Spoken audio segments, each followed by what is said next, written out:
Good morning, student. So today we'll study about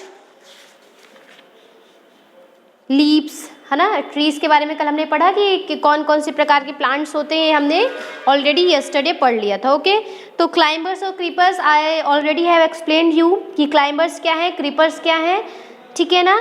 आपको मैंने कल पढ़ाया था हर्ब, श्रब एंड ट्री पढ़ा दिया था। जो आपसे बहुत छोटे हैं वो हर्ब है, जो ऑलमोस्ट आपके साइज के या आपसे थोड़ा सा बड़े वो श्रब है, और जो आपसे काफ़ी लंबे हैं, जिनके हाइट आपसे काफ़ी ज़्यादा लंबी है, तो वो आपके ट्री के अंदर आते हैं। ओके, अब देखिए यहाँ पे हम क्रीपर्स की बात करते हैं।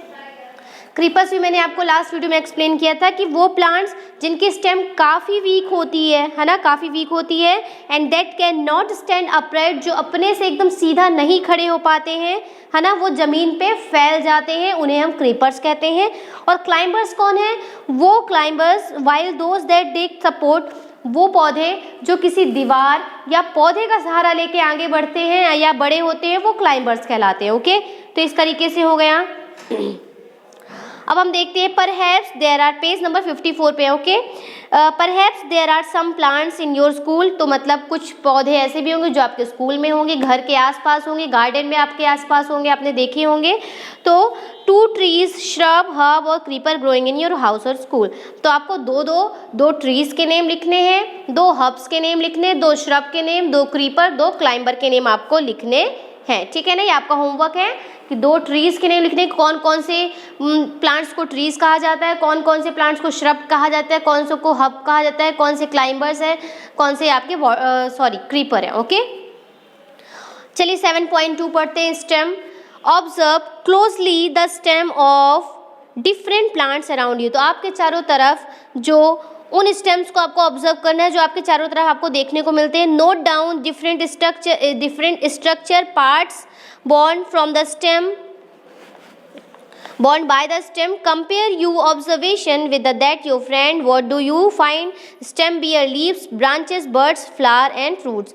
Stem देखिए, इसमें स्टेम्स में क्या क्या बियर करते हैं, स्टेम किन किन चीज़ों का इसमें बताया जा रहा है कि स्टेम्स बियर लीव्स। स्टेम्स में क्या क्या होते हैं? लीव्स होते हैं, ब्रांचेस होती हैं, बड्स मीन्स कलियां होती हैं, फ्लावर्स होते हैं और फ्रूट्स होते हैं। स्टेम ही इन सब का भार जो होता है वो बियर करता है कि उसी स्टेम में से जो बीच में होती हैं, स्टेम में ब्रांचेस निकलती हैं, उन ब्रांचेस में फिर फ्लावर आते हैं, बड्स आते हैं, फिर फ्लावर्स आते हैं। तो इस तरीके से स्टेम जो है किसको किसको बियर कर रहा है? Leaves, branches, buds, flowers and fruits. अब देखिए हम एक्टिविटी 2 करते हैं कि एक्टिविटी 2 में क्या है।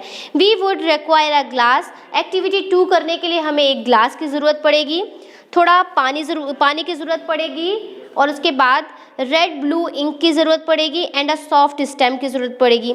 अब देखिए इसमें लिखा है pour water to fill 1/3 of the glass. आपको एक ग्लास लेनी है, ग्लास में 1/3 पानी डालना है। कितना? जैसे अगर ग्लास इतनी है तो इतना पानी आपको डालना है, 1/3। ओके, तो ग्लास लेके उसमें थोड़ा सा पानी आपको डालना है, 1/3। Add a few drops of red या ब्लू इंक, या तो आप रेड कलर की उसमें इंक थोड़ी सी डाल दीजिए या तो ब्लू कलर की इंक, किसी भी कलर की आप इंक डालिए। एक्टिविटी हमको करना है ओके घर पे। Now cut the base of the stem. Stem का जो बेस है उसको थोड़ा सा कट करना है। Okay, and put it in the glass as shown in figure 7.6। एक ग्लास लेना है, ग्लास में 1/3 पानी रखना है, और एक किसी भी प्लांट से उसकी स्टेम लेके आइए, स्टेम को उसमें डाल देना है, ठीक है ना। और उस पानी में क्या मिलाना था? चाहे रेड इंक मिला दीजिए आप या तो ब्लू इंक, ठीक है। हम रेड इंक मिला देते हैं। रेड इंक हम थोड़ा सा पानी में मिलाएंगे तो पानी का कलर ऑटोमेटिकली क्या हो जाएगा? चेंज हो जाएगा, पानी भी रेड कलर में हो जाएगा। Okay, observe the setup, does the colour appear in the stem. तो आप इस एक्टिविटी को एकदम ऑब्जर्व करिए, क्या स्टेम का कोई पार्ट ऐसा है जो कलर जिसका बदल जाए। देखिए, you will find that the colour rises in the stem. आपको धीरे धीरे, अगर आप उसको रख देंगे कुछ देर के लिए, 1 दिन के लिए रख दीजिए या 2 दिन के लिए रख दीजिए, आपको जब आप देखेंगे उस टाइम गैप के बाद आप देखेंगे तो आपको ऐसा क्या मतलब स्टेम का कोई किसी भी पार्ट का मतलब जो स्टेम था हमने जो डाला है ग्लास में, क्या उसका कोई भी पार्ट ऐसा है जिसका कलर चेंज हुआ हो? Stem rise in the stem if this is kept for a longer period. अगर इसको लंबे समय तक रखा जाए। The colour appears in the veins of leaves also. How do you think the colour reach there. तो बताइए कि जब पानी में हमने इंक मिलाया, उसमें स्टेम एक डली हुई है ना, तो क्या स्टेम का कोई ऐसा पार्ट है जो जिसका कलर चेंज हो जाएगा? तो यस, बिल्कुल चेंज हो जाएगा, क्योंकि स्टेम क्या करती है, पानी को सोखती है, मतलब खींचती है। स्टेम का ही काम होता है कि वो पानी को खींचती है, पानी या जो भी मिनरल्स होते हैं उनको अपनी तरफ खींचती है और प्लांट्स के हर पार्ट तक पहुंचाती है, तभी प्लांट्स ग्रो अप करते हैं। ये स्टेम का ही काम होता है कि मिनरल्स और वाटर को वो खींचती है, ऊपर की तरफ क्या करती है, खींचती है, और प्लांट्स के सारे पार्ट्स को वो वाटर और मिनरल्स मिल पाते हैं जस्ट बिकॉज ऑफ स्टेम। ये एक एक्टिविटी करने का सिर्फ ये एक रीज़न था कि जिससे आपको ये पता चले कि प्लांट्स को पानी और मिनरल्स किसके थ्रू मिलते हैं, तो स्टेम के थ्रू मिलते हैं। तो देखिए इस एक्टिविटी में हमने ये सीखा कि जो स्टेम है उस अगर हम उस स्टेम को अगर तोड़ते हैं तो अंदर भी देखेंगे तो अंदर भी रेडिश पार्ट पहुंच जाएगा, या अगर ब्लू इंक है तो ब्लू कलर का थोड़ा थोड़ा पार्ट पहुंच जाएगा, है ना, क्योंकि स्टेम का काम क्या होता है कि पानी को वो अपने तरफ खींचती है, लेवल उसका राइज होता है। ओके, फिर देखिए from this activity we see that the stem helps in upward movement of the water. इस एक्टिविटी से हमें ये पता चला कि स्टेम का काम होता है पानी को ऊपर तक खींचना, सारे पार्ट्स तक पहुँचाना। The water and minerals go to leaves, जितने भी पानी, जो भी पानी है, मिनरल्स है, ये पत्तियों तक पहुंचता है और प्लांट्स के अदर पार्ट्स तक पहुंचता है, जो कि प्लांट्स के जितने पार्ट्स होते हैं वो सब स्टेम से अटैच्ड होते हैं। स्टेम से ही प्लांट्स के सारे पार्ट्स अटैच्ड होते हैं। ओके, तो इस तरीके से जितने वाटर जो वाटर है, मिनरल्स है, ये सब स्टेम के थ्रू प्लांट्स के सारे पार्ट्स को मिल पाता है। Okay, got it. अब देखिए फिगर 7.3 लीफ। अब हम इसमें लीफ के बारे में पढ़ेंगे कि लीफ मीन्स आपको पता है पत्तियां होता है, ठीक है ना। तो देखिए 7.3 में observe the leaves of some plants around you and draw them in your notebook. आपके चारों तरफ अगर आपको जिस तरीके की पत्तियां देखने को मिलती है उनको आपको ड्रॉ करना है। ओके, अच्छी सी ड्राइंग बनानी है। और आपको भी पता है कि जितने आप अगर पत्तियों की खोज में निकलेंगे तो आपको हर पत्ती का जो शेप होगा, साइज होगा, कलर होगा, वो आपको अलग ही देखने को मिलेगा और आपको ये शॉकिंग हो जाएगा आपके लिए कि अरे ऐसी पत्तियां तो हमने देखी ही नहीं थी। बट आपको उसके लिए ऐसा करना पड़ेगा, ये आपको भी एक्टिविटी करनी पड़ेगी कि आपको अलग अलग पत्तियां इकट्ठा करनी पड़ेंगी, मगर पेड़ों से तोड़नी नहीं है। अगर पेड़ से टूटी हुई है तो उनको आप ले सकते हैं, मगर पेड़ से तोड़कर एक्टिविटी नहीं करनी है आपको। पेड़ों में आप खुद ही ऑब्जर्व कर सकते हैं जाके कि इसका साइज कैसा है, इसका शेप कैसा है, इसके वेन्स कैसे हैं, मार्जिन्स कैसी, इसमें कलर कैसा है। ओके, तो देखिए how are leaves attach to the stem. तो पत्तियां जो है वो स्टेम से अटैच्ड कैसे होती हैं, आपको भी पता है कि स्टेम क्या है। स्टेम तो और सबको पता होगा ना कि स्टेम जो बीच वाला पार्ट होता है ना, ये बीच वाला पार्ट जो होता है किसी भी पत्ती का या किसी भी प्लांट का, वो जो ये तो मिड रिब मान लीजिए, मतलब कोई प्लांट है अगर, तो बीच वाला पार्ट होता है। जैसे कि आपने यहाँ पे देखा था पेज नंबर था आपका, इसमें 52 में जो बना है ना, एक ये स्टार्टिंग में ही मैंने बताया था कि आपको बनाना है। तो बीच वाला पार्ट जो है वो स्टेम है और जो सबसे नीचे इसकी जड़ें फैली हुई वो रूट है। तो स्टेम का काम ही होता है, स्टेम्स में सारे ब्रांचेस, लीव्स, आपके फ्लावर्स होते हैं, बड्स होते हैं, और स्टेम का काम ही होता है कि सारे वाटर और मिनरल्स वो प्लांट्स के अदर पार्ट्स तक पहुंचाता है, क्योंकि प्लांट्स के जितने भी पार्ट होते हैं वो सब किससे अटैच्ड होते हैं, स्टेम से अटैच्ड होते हैं। ओके, तो चलिए लीफ के बारे में पढ़ते हैं कि लीफ का मैंने आपको बताया। अब देखिए how are leaves attached to the stem. अब जो पत्तियां हैं वो स्टेम से कैसे जुड़ी हुई हैं या कैसे अटैच्ड है, ये हम जानेंगे। The part of leaf by which it is attached to the stem is called petiole. मतलब पत्तियों का वो हिस्सा जो कि स्टेम से जुड़ा हुआ होता है उसे कहते हैं पेटियोल। उसे क्या कहते हैं, पेटियोल। किसे कहते हैं, पेटियोल जो है, पेटियोल उसे कहते हैं पत्ती का वो हिस्सा जो the part of leaf which is attached to the stem. Okay, इसमें लिखा भी है डेफिनेशन, देखिए लिखा है the part of leaf by which it is attached to the stem. पत्ती का वो हिस्सा जो स्टेम से जुड़ा होता है या अटैच्ड होता है तो उस हिस्से को हम पेटियोल कहते हैं। ओके, ये डेफिनेशन होगी पेटियोल की। फिर देखिए the broad green part of the leaf, मतलब पत्ती में जो बीच का जो हिस्सा होता है, जो बीच का हिस्सा होता है एकदम ग्रीन पार्ट होता है, उसे हम कहते हैं lamina. The broad green part of the leaf, leaf का, किसी भी पत्ती का जो हरा पूरी पत्ती हरी होती है, और वैसे तो पत्तियों के कलर अलग अलग होते हैं, मगर जो पत्ती हरी होती है उस ब्रॉड ग्रीन पार्ट को लैमिना कहते हैं। और पेटियोल किसे कहते हैं? पत्ती का वो हिस्सा जो डायरेक्ट स्टेम से कनेक्टेड होता है या अटैच्ड होता है उसे पेटियोल कहते हैं। और लैमिना किसे कहते हैं? The broad green part of the leaf, पत्ती का चौड़ा हरा हिस्सा जो होता है वो लैमिना कहलाता है। Figure 7.8, can you identify these parts, क्या आप 7.8 में जो पार्ट्स हैं लीव्स के, क्या उनको आप पहचान सकते हैं? इन प्लांट्स अराउंड यू, जो भी आपके आसपास जो पेड़ पौधे हैं उनमें जो पत्तियां हैं उनके पार्ट्स आपको देखने हैं और पहचानने हैं।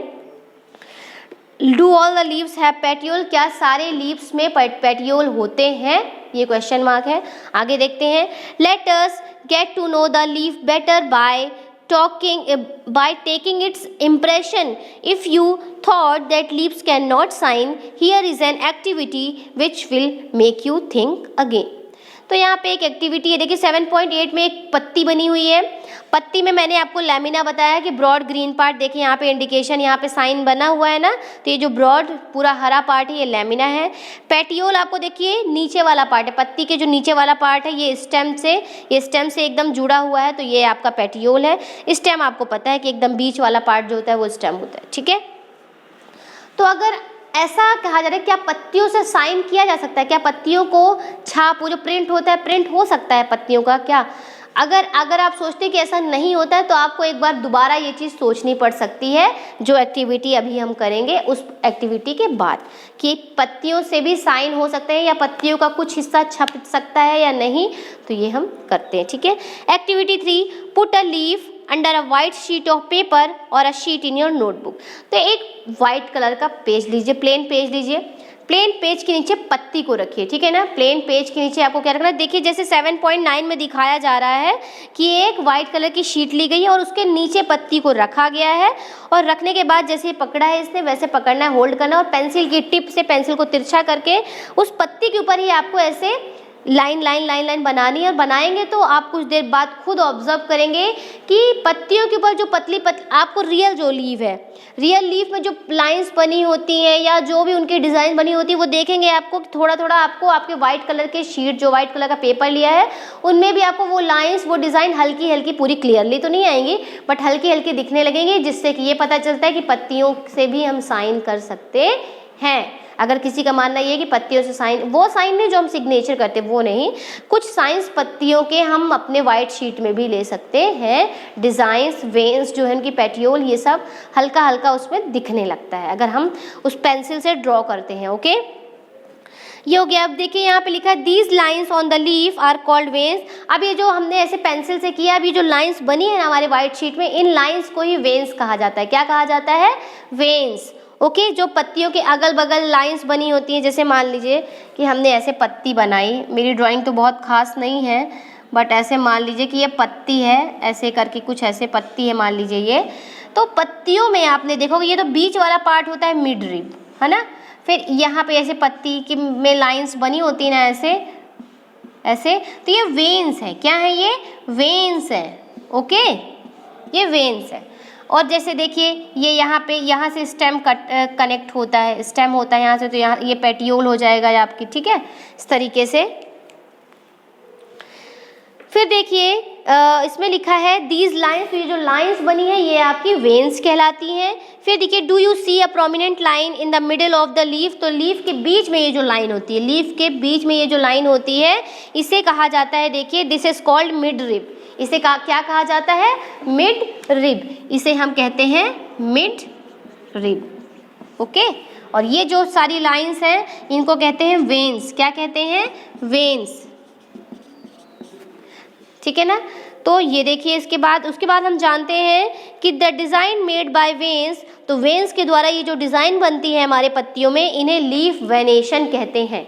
ये जो ऐसी होती है ना, ये वेन्स, ये सारी वेन्स है, ये सारी वेन्स, तो इनको कहते हैं लीफ वेनेशन। क्या कहते हैं? ये जो डिज़ाइन बना रही है नेट जैसी, ये होती हैं लीफ वेनेशन, ओके। जो ऐसे ऐसे डिज़ाइंस होती हैं, ऐसे ऐसे, ये है आपकी लीफ वेनेशन, ओके। फिर देखिए आगे पढ़ते हैं figure 7.10, in the leaves of grass, आपने कभी घास देखा है, घास की जो पत्तियां होती है उनमें ऐसी वेन्स नहीं होती हैं, उनकी वेन्स जो होती है वो बराबर होती है ना। कभी देखिएगा आप घास जो होती है ना उनमें देखिएगा वेन्स, तो उनमें ऐसी वेन्स नहीं होती है नेट जैसी, उनमें एकदम बराबर वेन्स होती है। तो जिसमें बराबर, जैसे कि अगर इधर वेन्स है तो एकदम उसके सामने ही होगी, तो जब ऐसी वेन्स होती है इक्वल बराबर तरीके से, तो उन्हें हम पैरेलल वेनेशन कहते हैं। उन्हें हम क्या कहते हैं? Parallel venation. घास में